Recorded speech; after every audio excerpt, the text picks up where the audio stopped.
Bienvenue dans un nouvel épisode du podcast. Aujourd'hui, écrivons demain. Le podcast qui met en lumière les acteurs du nouveau monde et favorise l'éveil des consciences. Je m'appelle Katia, je suis l'hôte de ce podcast. Je vous propose de découvrir comment des humains engagés et conscients participent aujourd'hui à la construction du monde de demain, le nouveau monde. Ils aspirent à un monde plus juste et plus respectueux du vivant. Ils se préoccupent des humains, des animaux et de l'environnement dans lequel ils évoluent et favorisent leur mieux-être. Tels des colibris, ils apportent leur pierre à l'édifice. Ils sont le changement que l'on veut voir dans le monde. Un vendredi sur deux, j'interviewe et mets en lumière l'un d'entre eux pour que vous puissiez connaître son histoire et son talent, comprendre qui il est, ce qu'il fait, comment il est arrivé à faire ce qu'il fait, savoir ce qu'il apporte à ce nouveau monde. Je vous embarque avec moi le temps de cette rencontre, en toute authenticité et humilité. Qui a dit qu'il n'était pas possible de conjuguer bonheur de vivre et réussite? Pas mon invité du jour en tout cas. Christelle Dubrul est coach. Et ce n'est pas une coach comme les autres.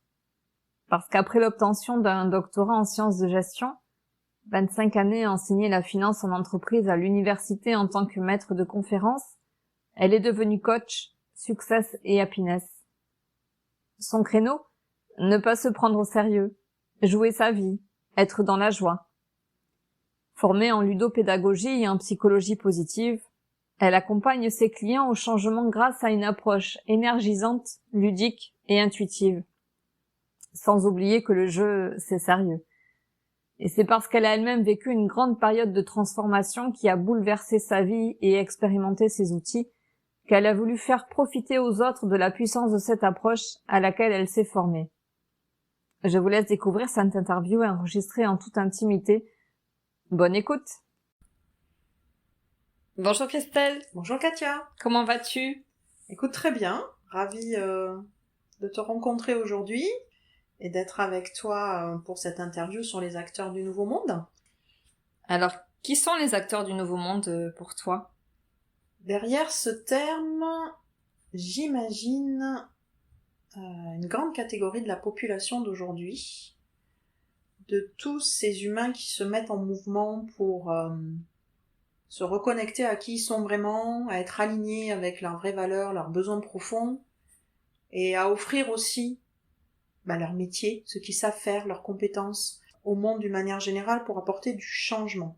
Alors on peut y reconnaître aussi bien les accompagnants en termes de bien-être, de soins, les thérapeutes, mais aussi les personnes qui travaillent autour de l'art, qui amènent le regard à se poser sur certaines choses, à changer, qui ont un effet miroir sur la personne. On peut y voir des écrivains du Nouveau Monde, c'est-à-dire que là, l'information, la transformation, le changement va passer par la lecture, par les mots. Ça peut aussi passer par l'image. Alors, je crois qu'il n'y a pas d'exhaustivité, il n'y a pas de liste vraiment à fournir.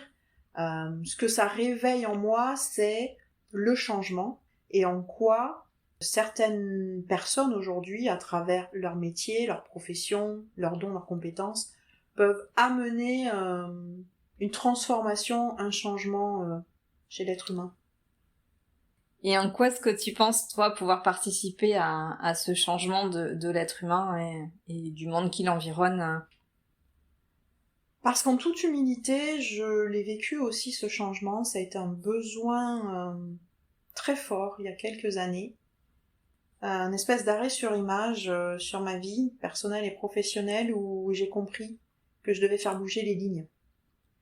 Donc ce changement, je l'ai d'abord vécu de l'intérieur, je l'ai choisi aussi pour moi-même, et on va, je pense, être amené à parler de tout ça par la suite, mais j'ai eu à cœur de pouvoir partager l'expérience que j'avais vécue avec d'autres, et essayer aussi de les accompagner tout doucement à changer, à aller vers un mieux-être, vers une nouvelle version d'eux-mêmes, plus alignés, plus en accord, plus en harmonie avec qui ils sont, et pas forcément rester dans le personnage, dans ce que l'environnement, la société, les fréquentations peuvent imprégner en nous ou nous imposer par moments.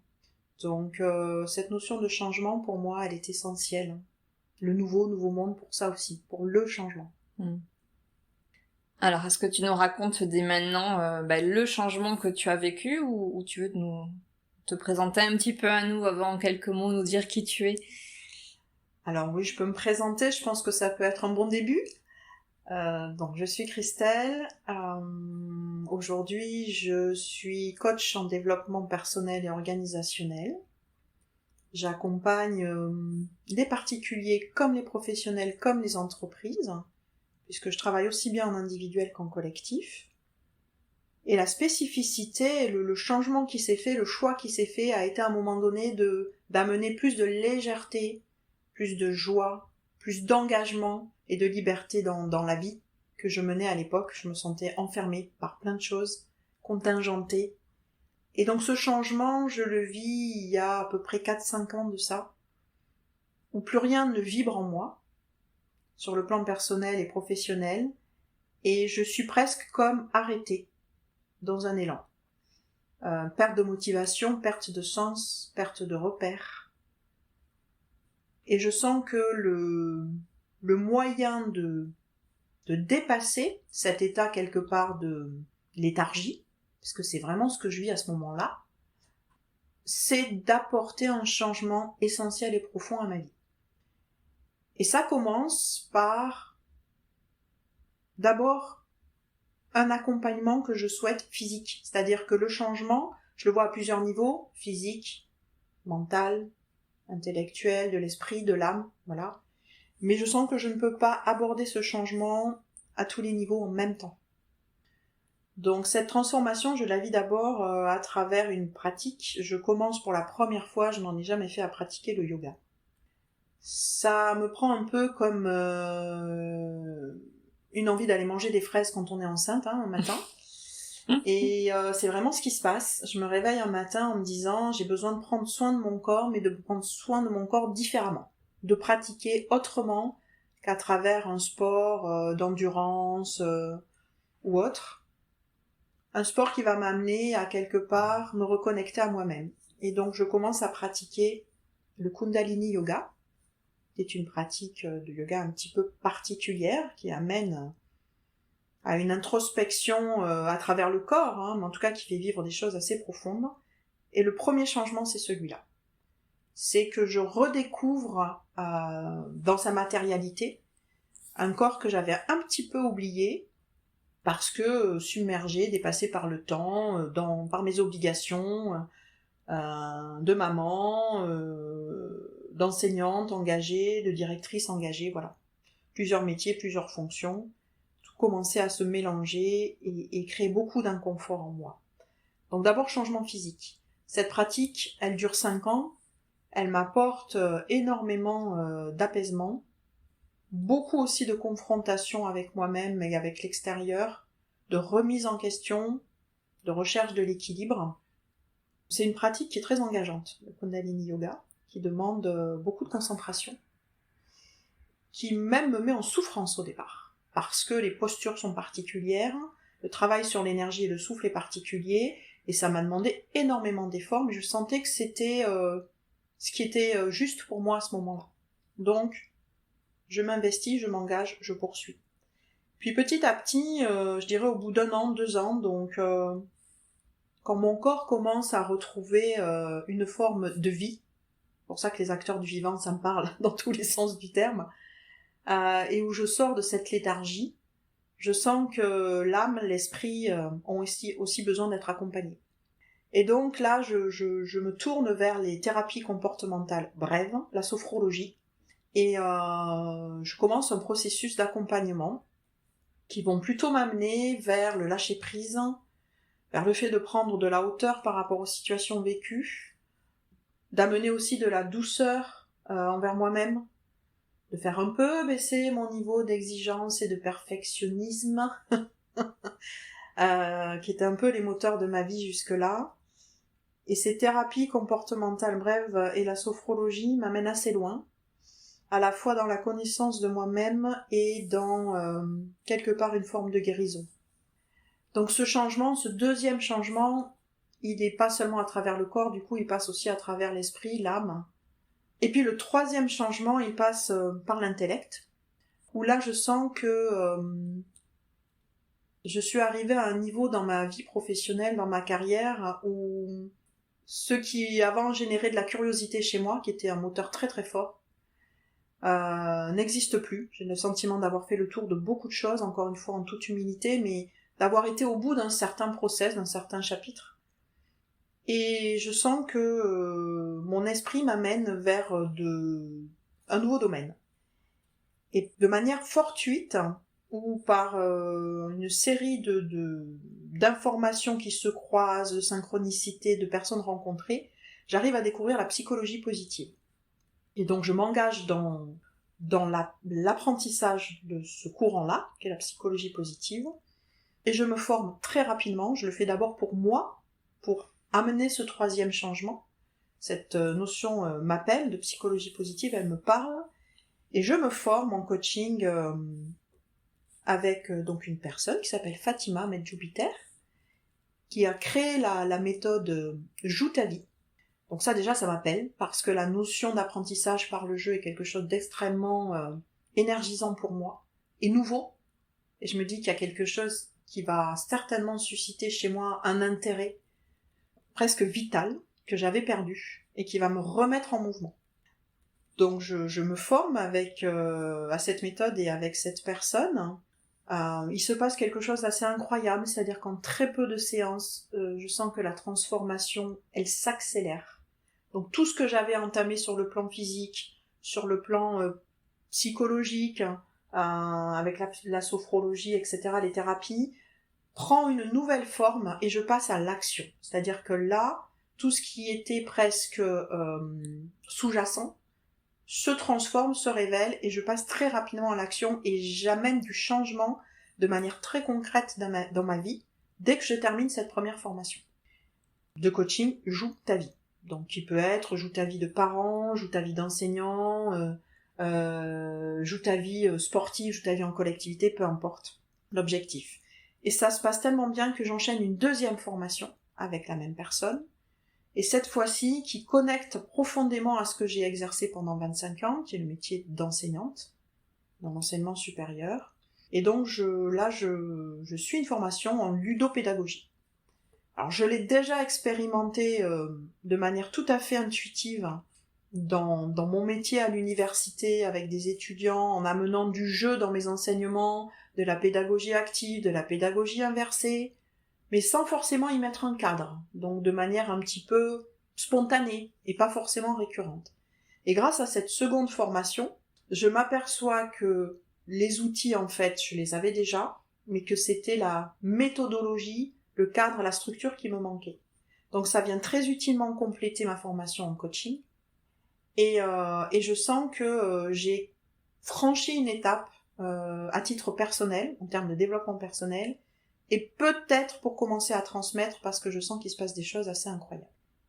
Et je complète cet ensemble par une formation sur ce que j'ai découvert dans le cadre de la psychologie positive, qui sont les forces de caractère, et qui ont été pour moi révélatrices d'un potentiel complètement inexploité, enfoui, inavoué presque, et qui m'a fait passer aussi d'une dimension où j'avais finalement peut-être peu de considération pour tout ce que j'avais accompli. Je valorisais peu ce que j'avais accompli, la personne que j'étais. Et à travers les forces de caractère, je comprends qu'il y a aussi un travail profond à faire sur moi-même, avant même d'aller chercher à l'extérieur les ressources pour changer, pour évoluer. Que la clé, c'est d'abord aller chercher en moi-même ces ressources, ces forces, ces leviers, pour changer et pour avancer, pour aller vers l'action. Donc c'est ma troisième formation. Cette fois-ci, je la fais avec une coach spécialisée sur les forces et en communication positive, qui est Sylvie Dexé, donc Marage Consulting, et c'est la révélation ultime. C'est-à-dire que là, je comprends que le process qui dure maintenant depuis 3 à 4 ans, depuis que j'ai commencé d'abord le changement sur le plan physique, le process arrive à un certain niveau qui fait que j'ai l'impression de retrouver mon unité, mon entièreté, de réapprendre ou d'apprendre tout simplement à connaître vraiment qui je suis. quels sont à la fois mes potentiels et mes limites, ce que je veux vraiment dans la vie et ce que je ne veux plus. Et donc l'ensemble de ces changements m'amène à, il y a à peu près 1 an, tout bouleverser dans ma vie. Donc changer de lieu de vie, traverser les océans, parcourir plus de 10 000 kilomètres, retrouver mes racines familiales essentiellement, changer d'activité professionnelle, et comprendre que pendant 3-4 ans, ce sont les autres qui m'ont aidée, qui m'ont accompagnée, et qu'aujourd'hui, je me sens prête, parce que tout s'est posé, tout est ok, à aider les autres. Parce que cette transformation, elle a été puissante, magique, révélatrice. Et si je peux contribuer pour à mon tour aider les autres, c'est le moment. Donc la réponse est un peu longue, mais il s'est passé tellement de choses pendant toutes ces années que c'est difficile de concentrer ça en quelques minutes. Ah ben je t'ai demandé de te présenter un petit peu, tu as déroulé le fil. En tout cas, tu fais état d'une sacrée transformation engagée donc il y a 4 ans. C'est ça. Étape par étape pour, tu dis, la révélation ultime, découvrir qui je suis. Exactement. Alors qui es-tu ? Aujourd'hui, je me définirais comme une femme, en tout cas, dans le sens doux du terme. C'est-à-dire que là où pendant des années, je me suis sentie combattante, à devoir apporter certaines preuves sociétales de la valeur que je pouvais avoir sur le plan professionnel, de la valeur que je pouvais avoir sur le plan familial, amical, sociétal, d'une manière générale.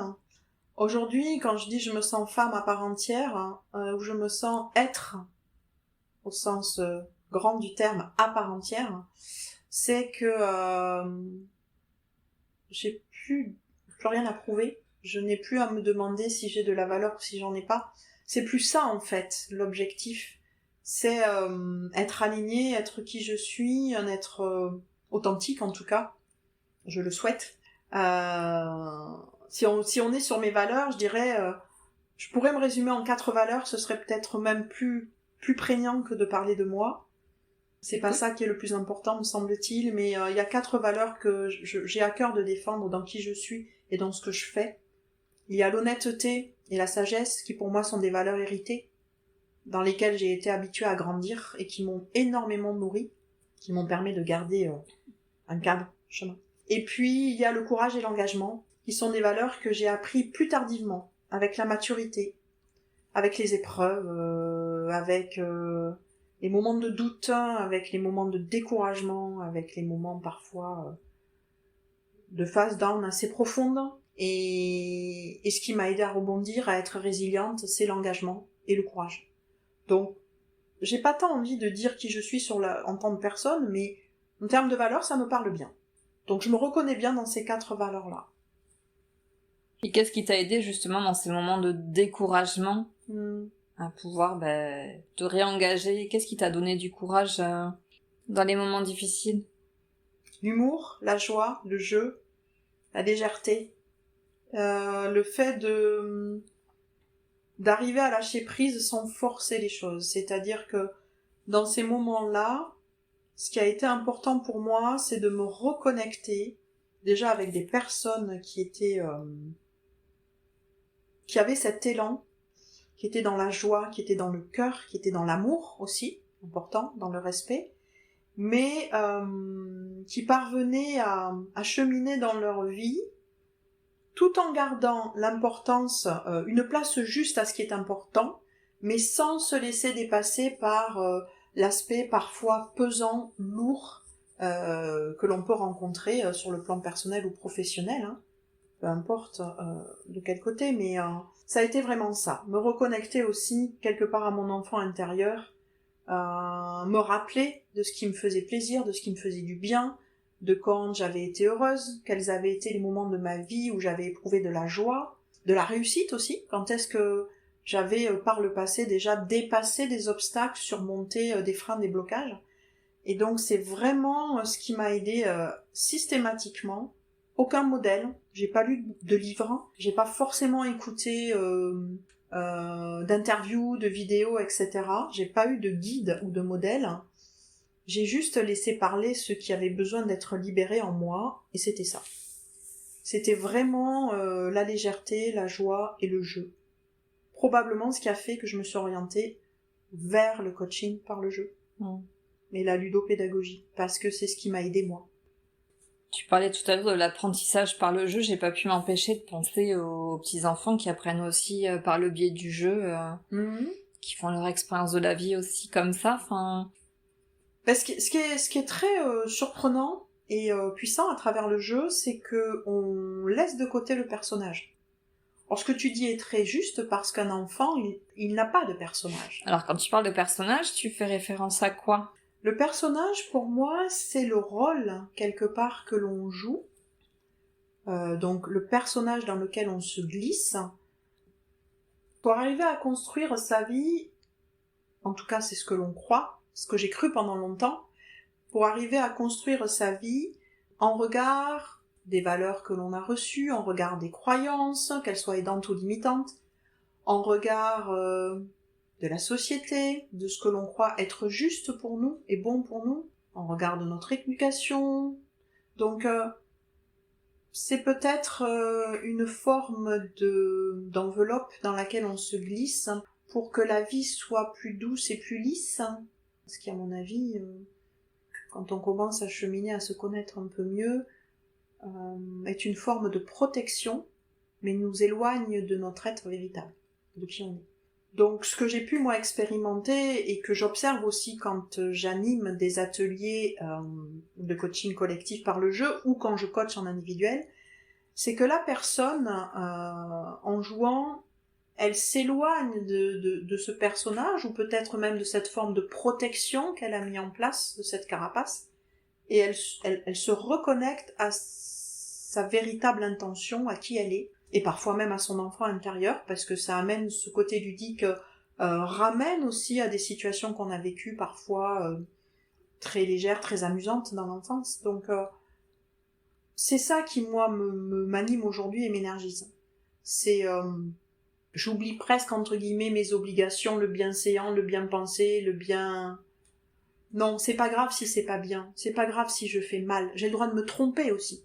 Le jeu, l'essai-erreur, c'est le droit de se tromper, le droit de recommencer, s'autoriser finalement à être soi dans le non-jugement, en étant bon avec soi-même, en comprenant que on est loin d'être parfait et que c'est ok et que c'est même très bien comme ça. C'est ça le jeu, c'est aussi ouvrir des opportunités, ouvrir les portes. Si je joue, j'essaye, si je joue, je prends des risques, si je joue ma vie, c'est que je suis prête à changer aussi des choses. Sinon, j'y vais pas. Donc c'est tout ça, l'univers du jeu. Comment ça se passe une séance de Joue ta vie? Alors, une séance... alors déjà, l'accompagnement se fait en 2 temps. C'est-à-dire que la première séance, il faut considérer que c'est une séance boost. On va... très rapidement, sur le plan individuel, on est à peu près sur une séance d'1 heure maximum. En collectif, c'est un peu plus long. On va être sur 80-90 minutes. Je vais accompagner en tout cas la personne en lui permettant déjà de prendre un moment pour se poser, pour prendre du recul par rapport aux situations vécues et faire un petit peu un espèce de survol de ce qui fonctionne et ne fonctionne pas. Une fois que le cadre est posé, l'idée c'est d'inviter la personne à aller à la découverte de ses émotions, de ses besoins, de ses forces.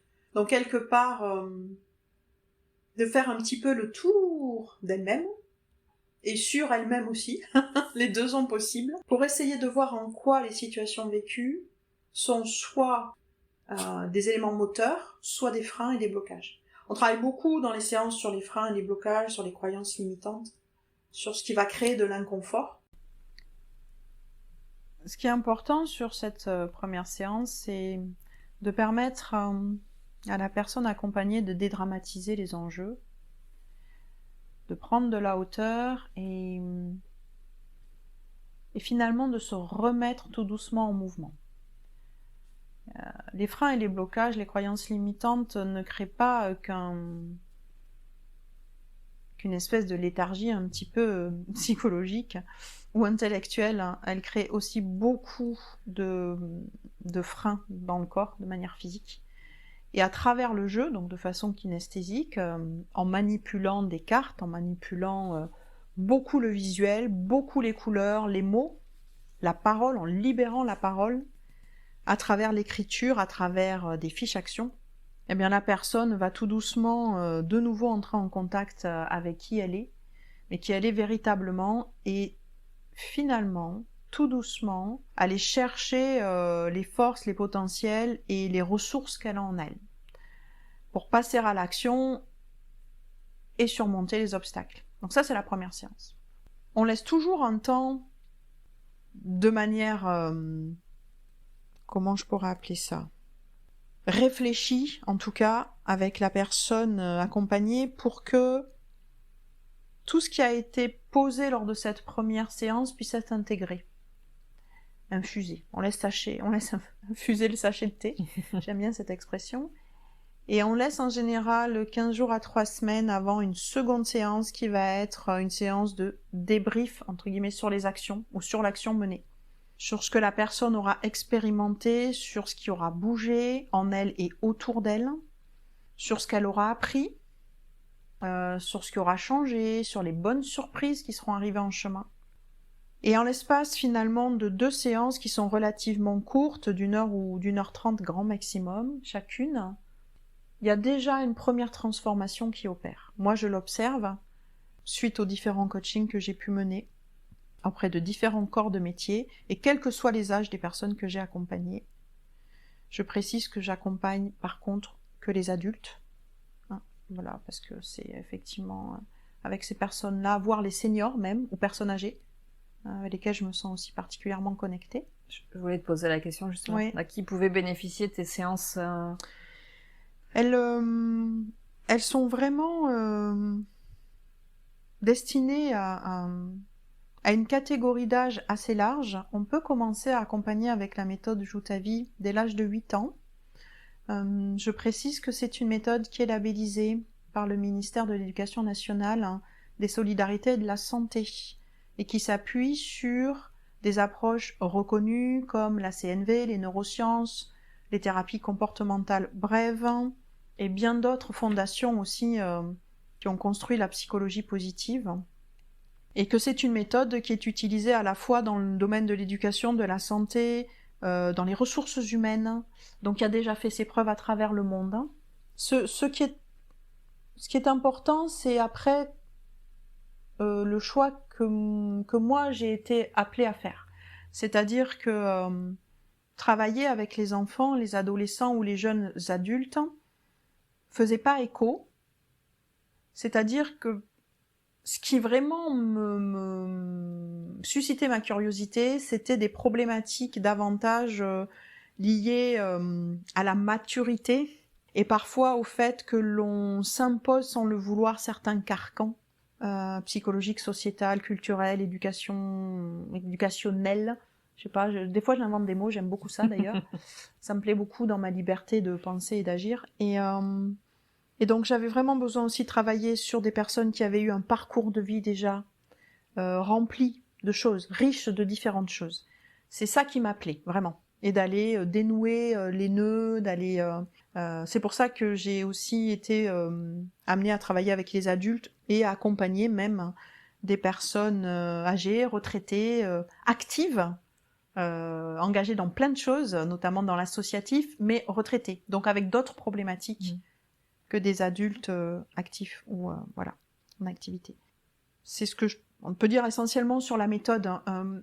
Cette méthode, elle est complétée par la formation que j'ai fait aussi en ludopédagogie. Donc elle peut être pratiquée seule, c'est la plupart du temps ce que je fais, sous forme d'accompagnement boost, rapide de séance, mais ensuite on peut passer à un accompagnement plus long dans le temps, et dans ce cas je vais compléter les accompagnements grâce à des outils de ludopédagogie. Donc on va travailler sur les domaines de vie, on va travailler sur la roue des valeurs, on peut travailler sur ce que j'appelle la boussole intérieure, c'est-à-dire vraiment cette notion de besoin profond, On a tous des besoins, mais on ne voit que les besoins qui sont apparents, pas ceux qui sont les plus signifiants pour nous, en fait, les plus importants. On peut travailler sur le 360 degrés happiness, donc on peut aller chercher très loin des moyens de retrouver joie de vivre, légèreté, amour de soi. L'idée, c'est finalement de converger, quelle que soit la méthode employée, vers un nouveau niveau de conscience de soi-même, avant tout, et puis du monde qui nous entoure. D'abord parce qu'on ne peut pas vivre déconnecté, c'est compliqué, et ensuite parce que le changement ne peut venir avant tout que de nous, de ce que l'on va souhaiter opérer en nous. Donc l'accompagnement que je propose, il est là, c'est vraiment une transformation. Je qualifierais mon accompagnement, j'aime bien ces termes, d'énergisant, de ludique et d'intuitif. C'est-à-dire qu'à travers l'énergie, l'idée c'est de permettre à la personne de rester engagée dans le mouvement pendant toutes les séances. Le jeu, c'est vraiment la possibilité encore une fois, de se détacher, j'insiste, mais j'y tiens beaucoup dans mes accompagnements, de se détacher du personnage, de revenir en son centre, à qui on est vraiment, et puis de découvrir des nouvelles facettes de soi. Donc ça, le jeu va très rapidement amener la personne à passer rapidement à l'action parce qu'on lève ses freins et ses blocages en jouant. Et l'intuition, là, j'ai presque envie de dire qu'on va plus loin, et que c'est le côté magique qui intervient aussi dans les accompagnements. C'est finalement, en libérant tout ça, entrer en connexion avec de nouvelles personnes, attirer à nous des personnes qui vont nous permettre de continuer à avancer, à progresser dans la connaissance de soi, attirer les opportunités qui nous ressemblent et non plus par obligation de les faire. Et cette intuition, elle permet finalement de réussir tout en jouant et en restant aligné avec qui on est. Donc tout en étant en plus joyeux, heureux, friand presque de ce changement. Là où ça pourrait faire peur, non, j'ai envie d'y aller, j'y vais. Donc c'est vraiment l'assemblage entre ces trois caractéristiques du coaching que je fais. Donc j'ai souhaité l'appeler comme ça, coaching Success and Happiness, parce que pour moi, il est important de ne pas dissocier les deux. Aujourd'hui, on peut réussir et être heureux, c'est pas antinomique, c'est pas un gros mot que de réussir et d'être heureux, c'est pas une fausse pensée. Et l'accompagnement vraiment par le jeu le permet. Ce terme même de Success and Happiness, j'ai mis du temps à l'assumer, parce que dans la culture française et francophone d'une manière assez large, le fait de réussir peut parfois avoir une certaine connotation, en tout cas un biais cognitif, en disant il a réussi parce que il a fait certaines concessions, parce qu'il a accepté de dépasser ses limites, parce qu'il a peut-être travaillé avec des personnes avec qui finalement il ou elle n'était pas forcément aligné. Donc voilà, des fausses croyances ou des biais cognitifs, je vais les appeler comme ça. Là, l'idée, c'est qu'on reste vraiment dans une optique. C'est pour ça que le mot acteur du nouveau monde et révéler les consciences me parle, où on conscientise qui on est et qui sont les personnes autour de nous, et on comprend que pour aller vers un mieux-être, vers le fait d'être plus heureux, eh bien il faut pouvoir accepter aussi que certaines personnes, dans notre vie personnelle ou professionnelle, petit à petit disparaissent de notre horizon. De notre scène. De notre scène de jeu. Voilà, de notre scène de jeu, et qu'on soit amené à jouer avec d'autres acteurs. C'est tout ça en fait, l'accompagnement, le coaching Success and Happiness. Et je me permettrai juste peut-être de rajouter la dimension collective. Là, on a beaucoup parlé de l'accompagnement individuel, qui peut donc, si je pouvais le résumer, se dérouler en 2 séances et jusqu'à 8 séances. Je n'accompagne souvent pas au-delà, parce que dans mes accompagnements, l'idée c'est de rendre la personne accompagnée très rapidement autonome. Et je suis vraiment très favorable, via le coaching par le jeu, à des accompagnements plutôt courts.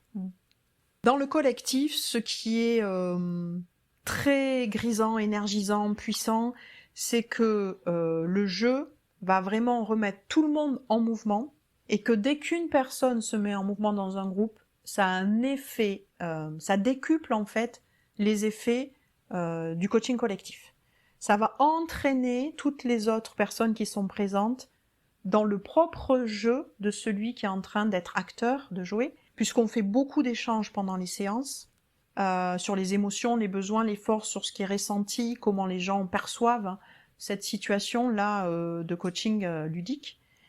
Et finalement, il y a une émulation, ouais, on peut l'appeler comme ça, qui se crée, qui fait que les effets sont presque décuplés. Ouais, je crois que c'est ce que j'observe. La joie est plus forte, l'énergie est plus forte, le bien-être est plus fort, et les actions posées sont souvent aussi beaucoup plus fortes.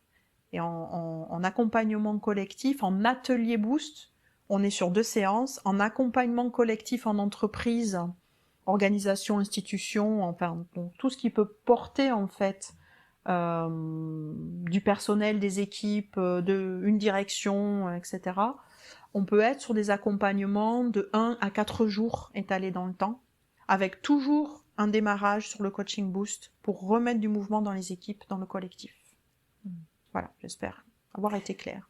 Très clair. Alors moi, j'ai eu la chance de bénéficier de ton accompagnement en collectif, justement, avec un atelier sur Joue ta vie. Il y a quelque chose qui est assez extraordinaire. Au-delà de la transformation et des actions qu'on peut poser, c'est la joie qui peut être ressentie dans le groupe.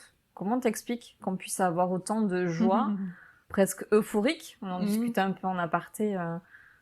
C'est quoi le secret pour qu'il puisse y avoir autant de joie tout d'un coup quand on est ensemble dans tes ateliers Donc là, effectivement, on parle pour les gens qui nous écoutent, de l'atelier Joue ta vie de Happy Entrepreneur, que j'ai souhaité proposer dans le cadre de la coopérative dans laquelle on se retrouve. Nous, on se construit, on grandit, on évolue, pose des graines de ce nouveau monde.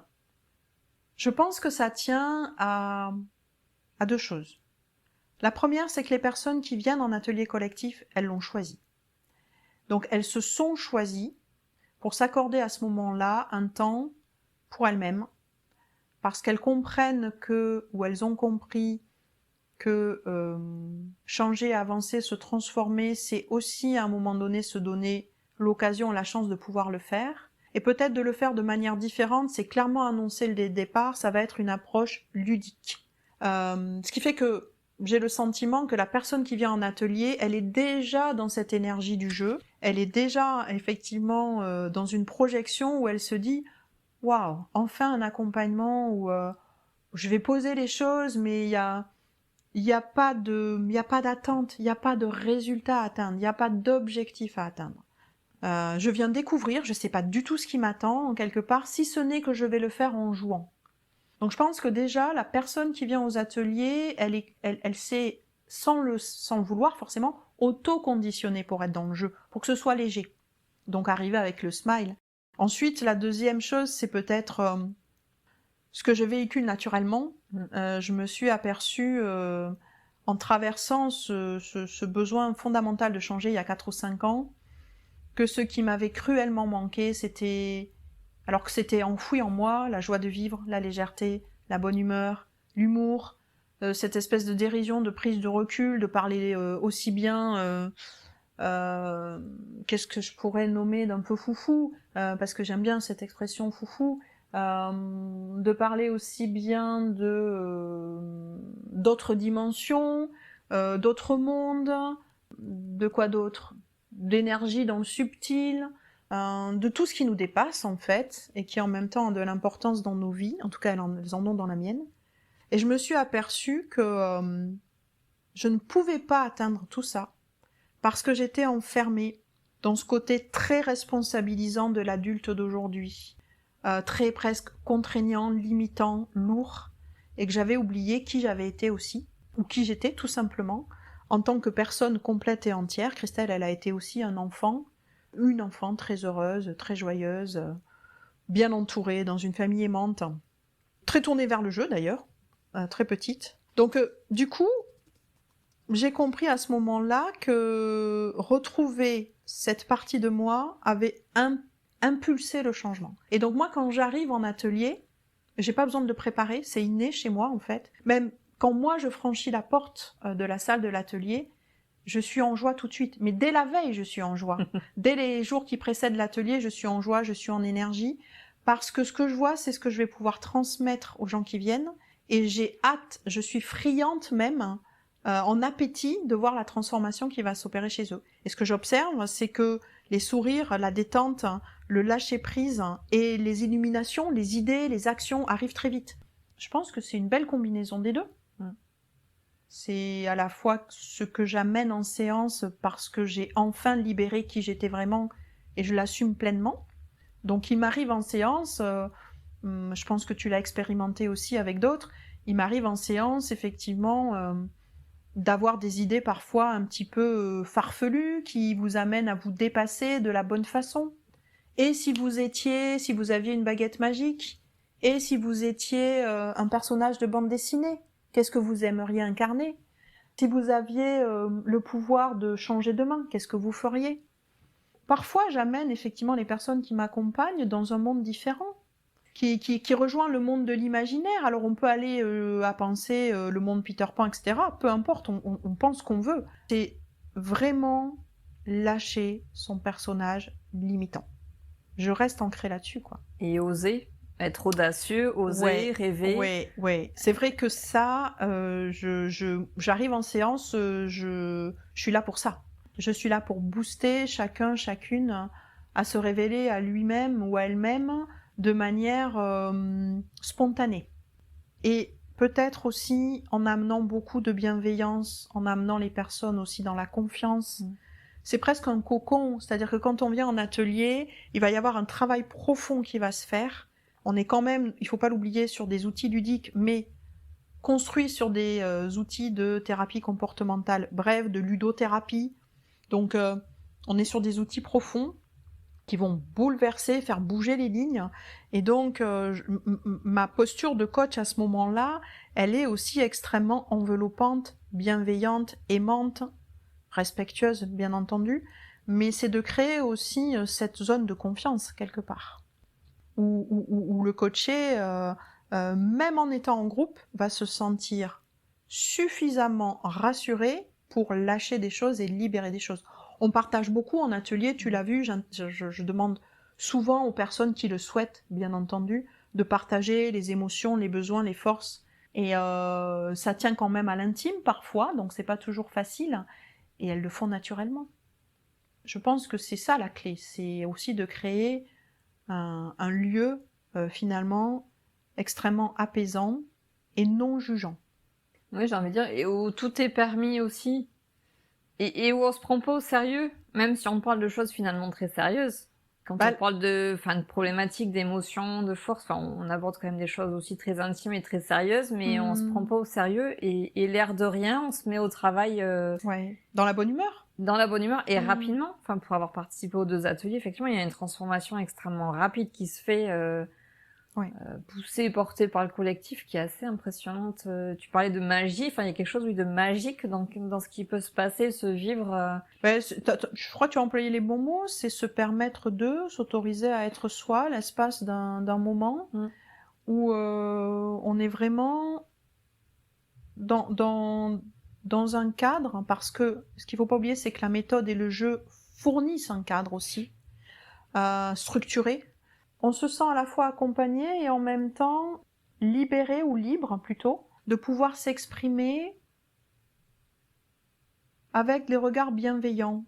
Parce que chacun à ce moment-là est en train de faire bouger tellement de choses en lui-même qu'il ne peut être que dans le non-jugement envers les autres. Parce il ou elle sent qu'il se passe quelque chose. Il est en train de se passer quelque chose dès la première séance. Les émotions, elles sont fortes.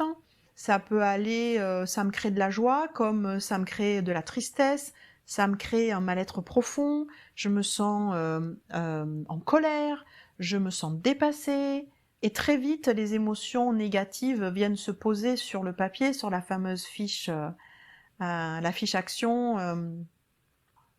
On comprend que c'est le moment pour le faire. Peut-être que c'est important, c'est de comprendre que c'est le moment pour le faire, qu'il n'y en aura pas d'autre, en tout cas pas forcément tout de suite, et que c'est un espace de liberté qui nous est offert, où on peut exprimer tout ce qu'on a à exprimer.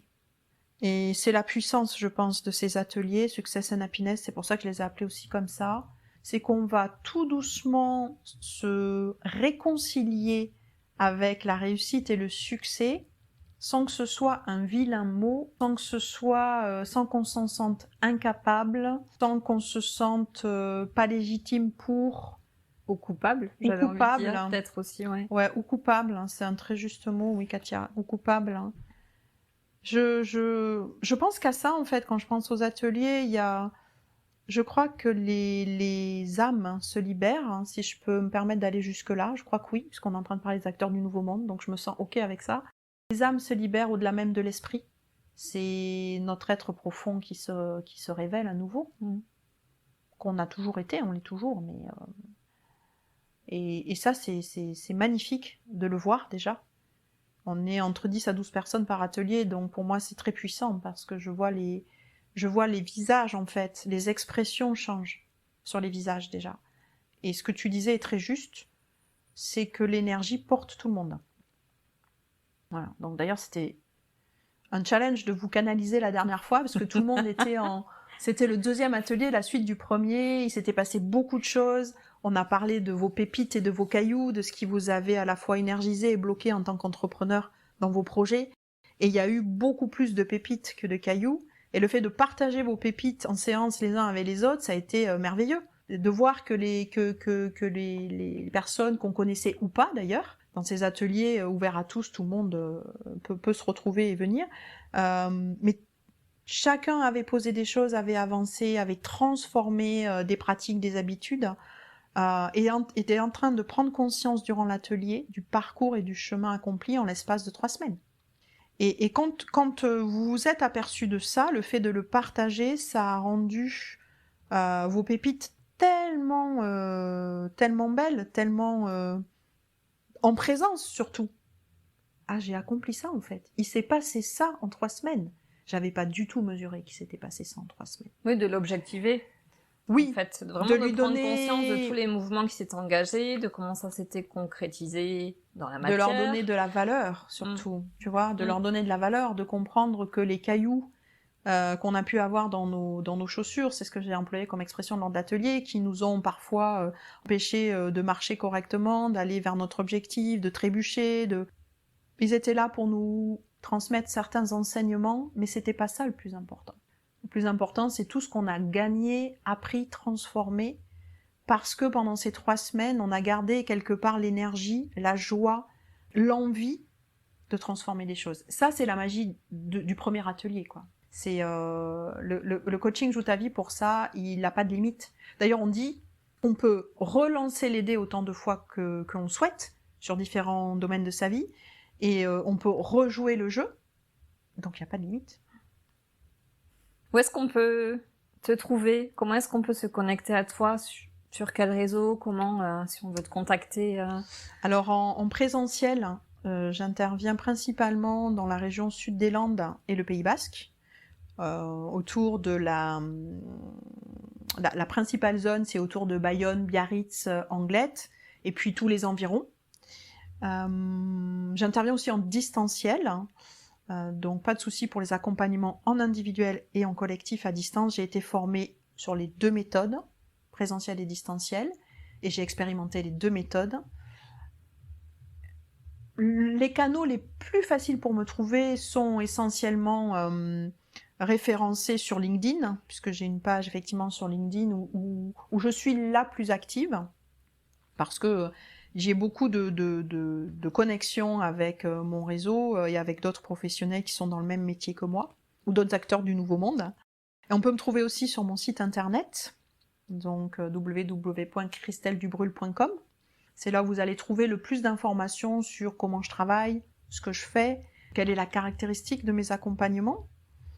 Et vous pouvez aussi me retrouver sur principalement Facebook et Instagram, mais surtout Facebook, effectivement, où je suis plutôt active, et référencée sous mon prénom et sur mon nom, puisque j'ai souhaité, sur le plan identitaire, ne pas avoir de nom de société et rester référencée sur vraiment qui je suis, puisqu'aujourd'hui, en toute conscience, j'assume qui je suis vraiment, jusqu'à mon identité de naissance. Donc, l'interview va toucher à sa fin. Est-ce qu'il y aurait une question que je ne t'ai pas posée, que tu aurais aimé que je te pose? Peut-être ce que j'aimerais que le monde, comment j'envisage que le monde soit demain. Que j'observe ce qui est en train de se passer aujourd'hui. Ce que j'observe, c'est qu'en ayant choisi ce chemin et en m'étant choisi moi il y a 4 ou 5 ans, j'ai été amenée du coup à rencontrer des personnes incroyables dans tous les domaines. Déjà dans tous les domaines de vie, perso ou pro, et dans tous les métiers. Ce qui veut dire qu'à partir du moment où on commence à semer ce changement et cette transformation, et à se dire que vouloir changer les choses autour de nous, c'est avant tout se changer soi-même, il se passe des choses incroyables. Ce que j'observe déjà, c'est que le changement au niveau du monde actuel, il est déjà présent, il est déjà fort, il est déjà en nous, en chacun de nous, et que les personnes qui sont parmi ces acteurs du nouveau monde, alors, le côté positif, c'est qu'il y a beaucoup de choses à changer. Le côté challengeant, c'est que ça va prendre du temps, qu'on sent que pour commencer à avoir une transformation qui soit plus large, dans le bon sens du terme, ça va prendre du temps, donc il va falloir qu'on taffe, hein. On va avoir pas mal de travail devant nous. Et qu'en même temps, ce nouveau monde, je le vois empli de tout ce que je viens de dire, c'est-à-dire beaucoup plus de lâcher prise, beaucoup plus de joie, beaucoup plus de conscience de qui on est véritablement, de se reconnecter à soi dans le bon sens du terme et de la bonne façon, c'est-à-dire avec les bonnes personnes, qu'elles soient dans le soin corporel, comme les thérapeutes, qu'elles soient dans le soin artistique, je pense à l'art-thérapie, la peinture intuitive, etc., la danse intuitive, le chant intuitif, il y a tellement de belles choses qui sont en train de se construire. Je pense à l'écriture libératrice. En fait, ce qui est merveilleux, c'est que ce nouveau monde, j'ai du mal à me l'imaginer au niveau des métiers, mais je me l'imagine beaucoup plus au niveau des valeurs partagées, valeurs communes de tous ces métiers. Donc effectivement, on y retrouve l'engagement, le courage, on y retrouve cette notion de partage, l'amour aussi de soi et des autres, ça me paraît essentiel. On y retrouve bien sûr l'empathie et la compassion, mais ce sont des termes qui ont été tellement utilisés, tellement galvaudés que c'est pas ceux qui me parlent le plus. On y retrouve surtout, pour moi, cette joie de se sentir vivant, tout simplement, et de pouvoir le communiquer. Donc c'est comme ça que je vois le monde de demain. Il n'a pas besoin d'être de telle ou telle couleur, il n'a pas besoin qu'on lui remette encore des carcans, des stéréotypes, etc. C'est pas ça. C'est qu'est-ce qu'on va partager et qui on va être. C'est comme ça que je vois les choses. Ah, merci. Pour finir, alors je t'ai piqué un petit peu l'idée justement pendant tes ateliers de Joue ta vie, les ateliers Boost. J'avais envie de terminer avec un petit portrait chinois. Ok. Avec le si tu étais donc un plat. Si j'étais un plat, je serais un gratin dauphinois. J'aime bien le côté moelleux à l'intérieur, gratiné à l'extérieur. Ok. Si tu étais un livre. Si j'étais un livre, écoute, je serais un livre d'histoire. Et je serais un livre, je peux même... je serais un livre sur Aliénor d'Aquitaine, qui est une personne, pour plein de raisons que je verrais bien, actrice du Nouveau Monde si elle était encore là aujourd'hui. Peut-être est-elle là parmi nous. Peut-être est-elle là parmi nous. Mais j'ai beaucoup aimé ce livre qui est à la fois romancé mais sur des fondements historiques de Mireille Calmel, qui est une autrice que j'affectionne particulièrement, qui a beaucoup écrit sur les femmes qui ont compté dans l'histoire. Donc c'est un livre qui m'a profondément marquée. Ouais. Je citerai ce livre-là. D'accord. Si tu étais un dicton, ou une devise, ou un proverbe, est-ce qu'il y en a un en particulier qui pourrait te représenter ? Écoute, je l'ai cité lors du dernier atelier. J'ai horreur d'apprendre des choses par cœur, c'est pas du tout dans mon état d'esprit, donc je le redirai avec mes mots à moi, mais c'est un dicton de Walt Disney qui disait « Joue ta vie en couleur, c'est le bonheur ». Voilà. Ça va parfaitement bien avec le thème. Alors justement, si tu étais un film, lequel serais-tu ? Écoute, je pense que je serais, si j'étais un film, la première chose qui me vient, c'est la magie. Je resterais bien sur un Harry Potter, parce que j'avoue que ça me transporte dans un monde presque à la fois de l'imaginaire et en même temps qui reprend plein de valeurs de ce que j'aurais envie de voir dans le nouveau monde. Hein, le côté engagé, le côté combattant, le côté peur mais j'y vais. le côté je sais pas ce qui m'arrive, mais en même temps c'est grisant, c'est énergisant, c'est magique. Il y a beaucoup de jeux aussi dans ce film-là, dans cette saga de magie. J'aime beaucoup le côté de l'enfance aussi qui est revisité à travers cette saga, parce que finalement dès le début on le voit à travers le regard de ces enfants qui découvrent plein de choses. Donc j'aime bien tous les films qui reviennent un peu sur l'enfance aussi de manière générale. Mais le côté à la fois innovant, magique, joueur, beaucoup d'humour aussi dans ces films. Donc Harry Potter me va bien. Et si tu étais un super-héros ou une super-héroïne, tu serais qui? Ça c'est plus difficile. Super-héros, super-héroïne. Écoute, je pense que je m'identifie... je m'identifie pas à quelqu'un en particulier. J'aimerais assez dire, j'aimerais bien être un super moi. C'est-à-dire une version encore plus joyeuse, encore plus énergisante, encore plus dans le partage, dans pouvoir transmettre, vibrer haut et transmettre ça aux autres, ouais. Un super moi, un super Sonic, un super... Mais Super Sonic, c'est un personnage qui existait. Oui, voilà. Mais, de jeux vidéo. De jeux vidéo, et je ne joue pas aux jeux vidéo. Donc, le super moi m'irait très bien. Eh bien, merci Christelle pour cette interview. Merci à toi, Katia, déjà de m'avoir fait confiance en me proposant cette interview. Je me sens honorée d'avoir pu répondre à tes questions et de participer à cet élan qui est le tien de révéler les acteurs du Nouveau Monde. En gratitude aussi de rencontrer des personnes très ancrées comme toi dans cette notion aussi d'accompagner les autres à se réveiller et se révéler, parce que je pense que c'est une des clés qui souvent nous échappe. Les cordonniers sont les plus mal chaussés, on sait bien. Donc infinie gratitude à toi de pouvoir nous offrir cet espace d'expression, d'échange et de valorisation de ce que l'on fait.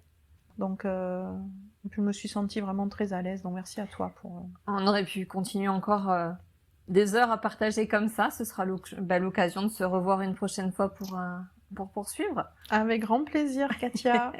Merci pour cet échange aujourd'hui. Allez, à bientôt. À bientôt. J'espère que vous aurez pris plaisir à nous écouter. Si vous avez aimé cet épisode et que vous souhaitez continuer à découvrir les histoires de ces acteurs du Nouveau Monde, n'hésitez pas à vous abonner. Et si vous voulez être tenu informé de la sortie du prochain épisode, abonnez-vous à mon profil sur LinkedIn. Merci d'avoir pris le temps de passer ce moment avec nous. Je vous dis à très vite pour un nouveau témoignage d'une belle âme.